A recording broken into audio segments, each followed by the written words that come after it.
अतुलजी, तुम्हाला हे पटतंय का? आता जे बाईंनी म्हणलं त्याप्रमाणे तुम्हालाही तेच कारण वाटतंय का? नाही, तर सुनील तटकरेंनी स्वतः सांगितलंय की तब्येतीची विचारपूस करण्याकरिता ते भेटलेले आहेत. आणि भारतीय जनता पार्टी म्हणून मी एवढंच सांगेन की राष्ट्रवादी काँग्रेस पार्टी अजित पवारांच्या नेतृत्वाखालची हा एक स्वतंत्र राजकीय पक्ष आहे आणि त्यांनी आपली भूमिका वेळोवेळी या संदर्भातली स्पष्ट केलेली आहे.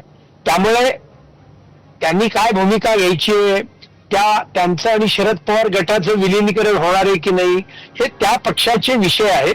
त्याच्यावर कुठल्याही प्रकारचं भाष्य आम्हाला करायची इच्छा नाहीये. महायुती भक्कम आहे एवढं मात्र मी 100% सांगेन. महायुतीचं सरकार भक्कम आहे. नक्कीच. आपण आपला विषय सुरू करणार आहोत, पण त्याआधी आज तटकरे या भेटीनंतर काय म्हणाले आपण एकदा पाहूयात.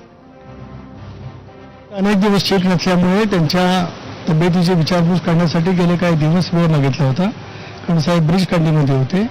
आज मी गुवाहाटीला एनडीएचे मुख्यमंत्री झाले त्यांच्या शपथविधीला त्या ठिकाणी गेलो होतो. उद्या नितेश राणेंचा दौरा आहे, परवा माझे दौरे आहेत आणि आजच साहेबांना वेळ होता, कारण ते नाहीत म्हणून तब्येतीची विचारपूस करण्यासाठी तिथे आलो. बाकी कुठला याच्याशी विषय नाही. दादांच्या नेतृत्वाखाली घेतलेला निर्णय आता सुमित्रा बहिणींच्या नेतृत्वाखाली आम्ही जे काय काम करतो ते ठामपणाने त्या ठिकाणी राहणार. राष्ट्रीय कार्यकारिणीच्या बाबतीत जे झाले त्याबद्दल सर काय याचा काही संबंध याच्याशी नाही. त्या बाबतीमध्ये भेटी संदर्भ नाही, मात्र याचा बिलकुल संबंध नाही एक भाग. आणि त्यानंतर या संदर्भामध्ये बहिणींनी स्वतः ट्विट केलेलं आहे. या विषयावरती मला काय बोलायचं नाही. आजची भेट ही केवळ साहेबांच्या तब्येतीची विचारपूस करण्यासाठीच होती.